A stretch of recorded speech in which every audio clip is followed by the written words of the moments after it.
Hello and welcome sa isa na namang episode ng Ayon sa Batas, ang programang legal na ipinapaliwanag sa inyo ang batas batay sa mga issues na lipunan. At ang topic natin ngayong araw ay kung pwede bang managot sa batas ang may-ari ng isang bar kung sakaling may minor na pumasok sa isang bar. Bukod pa dyan, aalamin din natin kung may pananagutan nga ba ang magulang ng minor kung sakaling sinamahan nila ito na pumasok sa isang bar. Naisip ko yung topic na ito dahil noong mga nakaraang buwan, naging issue yung pagpasok ni Gail Francesca Wright na tatawagin natin dito bilang Cheska sa isang disco bar kasama ang kanyang nanay na si Abigail Wright na tatawagin natin dito bilang Abigail. Para sa mga walang alam at walang pakialam kung sino si Cheska Wright, siya lang naman ang alleged non-marital child ng yumaong master rapper na si Francis M. at ni Abigail. Sinasabi kong alleged dahil hindi napapatunayan kung talagang ang anak ni Francis M. si Cheska dahil wala namang DNA test na nangyari.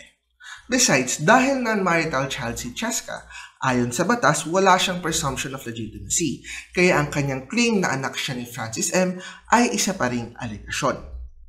Pinanganak si Cheska sometime in the latter half of 2008, presumably 6 months before namatay si Francis M. noong March 6, 2009. Nakilala si Cheska noong bandang March 20, 2024 kung saan siya at ang kanyang ina na si Abigail Wright ay napanood sa YouTube channel ni Boss Toyo para magbenta ng t-shirt ni Francis M. Kung saan inihayag niya sa buong internet na siya ay nagkaroon ng romantic relationship with Francis M. at sila ay nagkaanak. So, relationship with Sir Francis. yes. Ngayon, nung nagkaanak kami, buntis ako noon, syempre, nagkaanak. And that's her. That's her. Sabi ko na nga pangalan ni Francis. That's her. Ano pangalan mo, baby girl? Gail Francesca. The reason kung bakit si Cheska ay nagpakita sa YouTube channel ni Boss Toyo ay dahil unti-unti na pala siyang nagbabalak pumasok sa mainstream showbiz industry dahil dream niya rin pala talaga ang maging artista. Yan nga yung pinagtapat ni Cheska kay Julius Babaw noong in-interview siya nito. So ano talaga, Cheska, ang dream mo na maging balang araw? Dream ko po ay isang artist. Fast forward to a few months later, naging controversial na naman si Cheska pati na rin ang kanyang ina dahil pinasayaw si Cheska ng kanyang nanay sa isang disco bar. And when I say disco bar, I mean complete with alak, pulutan at mga nagsasayawan. Panoorin nyo yung isa sa mga videos ng bar nung time na sumasayaw si Cheska upang makita nyo mismo kung ano yung atmosphere ng bar na sinasayawan ni Cheska.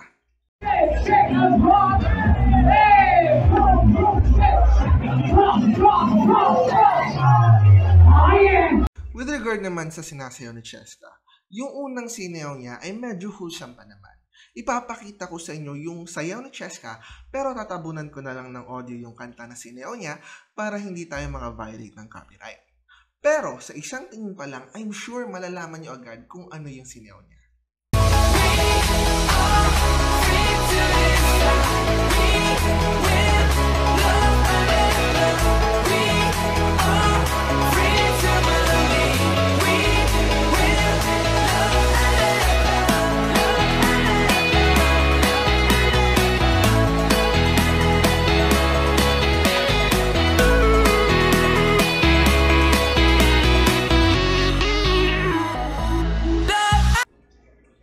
Bukod pa dyan, meron pang sinayaw si Cheska na less than wholesome sa unang niyang sinayaw. Dahil merong pag-twerk na, to be honest, hindi naman talaga magandang tingnan sa isang menor de edad. Ang sinayaw ni Cheska ay yung dance trend sa kanta ni Tyla na Water. Pero due to copyright issues ulit, tatabunan ko rin yung sound sa sayaw ni Cheska.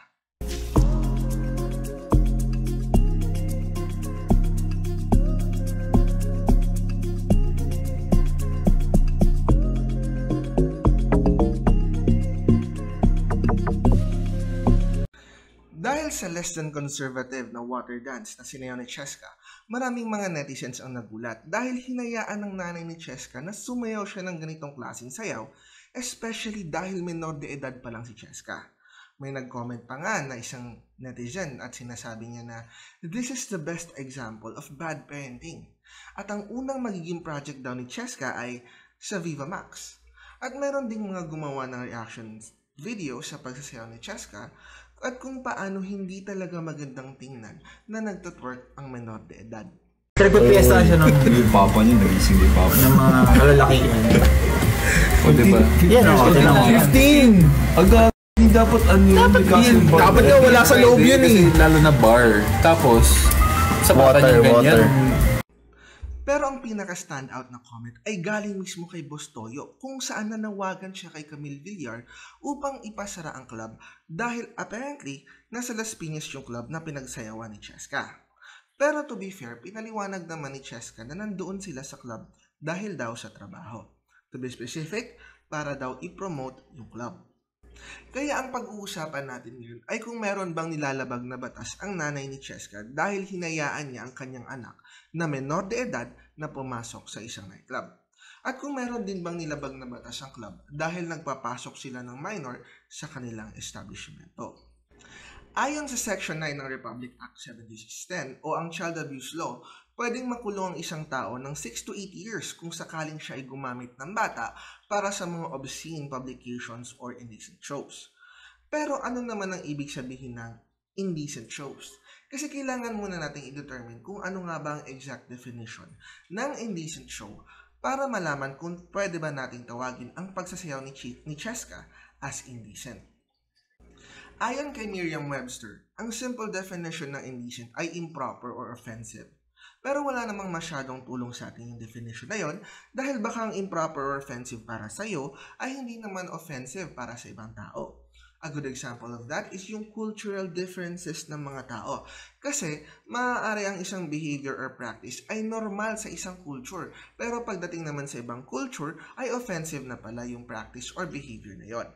A good example of this is this video kung saan magkaibang etiquette ng pagtanggap ng regalo ng Chinese compared sa etiquette ng pagtanggap ng regalo ng American. Happy birthday to Thank you. Thank you. Birthday to you.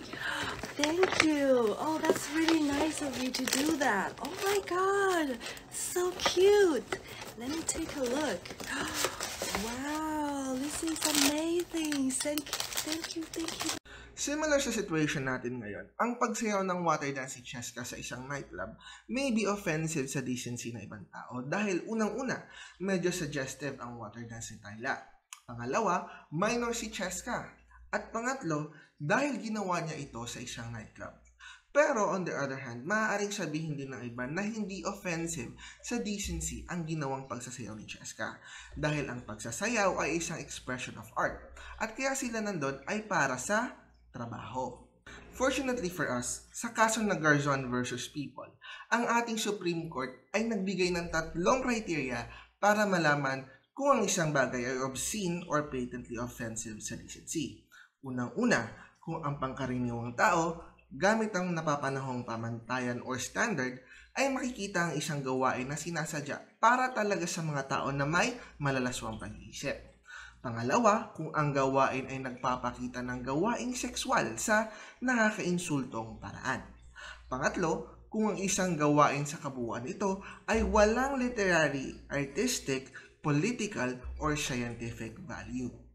Ang tawag sa mga criteria na ito ay ang Miller Test, hango sa kasong Miller versus California kung saan unang binanggit ng US Supreme Court ang mga criteria nito. Sa first criteria, masasabi ba natin na ang ginawang pagsasayaw ni Cheska ay para sa mga taon na malalaswang pag-iisip? I would argue na hindi. Kasi remember, ang ginawang pagsasayaw ni Cheska sa nightclub is for the purpose of entertaining people dahil trabaho niya na i-promote ang nightclub nung panahon na yon. Part ng pag-entertain niya ay ang pagsasayaw. Also, based sa napapanahong pamantayan, ang water dance ni Tyla ay isa sa mga trends noong panahon na yon. Ibig sabihin, kaya sinayaw ni Cheska yung water dance nung time na yon ay dahil ito yung sayaw na uso. In fact, kung ibang sayaw sana yung nauso nung time na yon, baka malamang ibang sayaw din ang sinayaw ni Cheska. Sa second criteria, I would argue na hindi rin pasok ang water dance na sinayaw ni Cheska dahil hindi naman nagpapakita ng gawaing sexual sa nakakainsultong paraan. Kahit na ang water dance ay medyo suggestive na sayaw, dahil ang movements ito ay mostly focused sa balakang ng babae, it does not mean na nangaakit ito, dahil maraming sayaw din ang nakafocus sa balakang ng isang babae. Lastly, believe it or not, ang water dance ni Tyla ay merong literary value dahil based ito sa South African dance style na Bacardi. Hey, what is the actual dance called? Bacardi. Bacardi. Yeah. Bacardi is a South African dance Right. style. Like, people are doing it there. Hey, all there in South Africa. So, I mean, South Africa is also excited that now the world is dancing to Bacardi, you know? Ang Bacardi dance ay characterized by calculated body movements with swift and subtle twerking. Ito pa yung mga ibang examples ng Bacardi dance.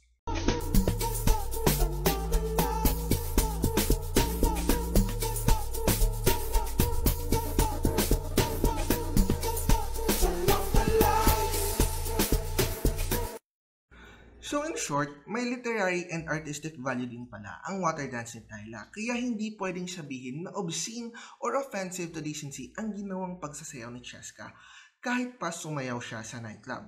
That means, hindi rin pwedeng makasuhan ang nanay ni Cheska ng child abuse. Pero baka tanungin niyo ako, wala bang batas na nalabag ang nanay ni Cheska o kaya kahit yung may-ari ng nightclub dahil nagpapasok sila ng minor? Well, I get your point kasi kung ang isang bar ay nagpapasok ng minor, ang tendency niyan is iinom ng alak ang minor and it may affect the development of the minor. Pero believe it or not, walang specific na batas ang nagbabawal sa mga may-ari ng bar na magpapasok ng minor. Ang tanging batas lang na nakita ko na related sa sale ng alcohol sa minor ay ang PD 1916, kung saan ipinagbabawal dito ang sale ng volatile substance which includes alcohol sa minor. Pero ang mananagot dito ay hindi yung may-ari ng bar, kundi yung bartender o kung sino man yung nagbebenta ng alak sa minor. Pero wala sa batas na yan ang nagpro-prohibit sa isang minor na pumasok sa isang bar or nightclub.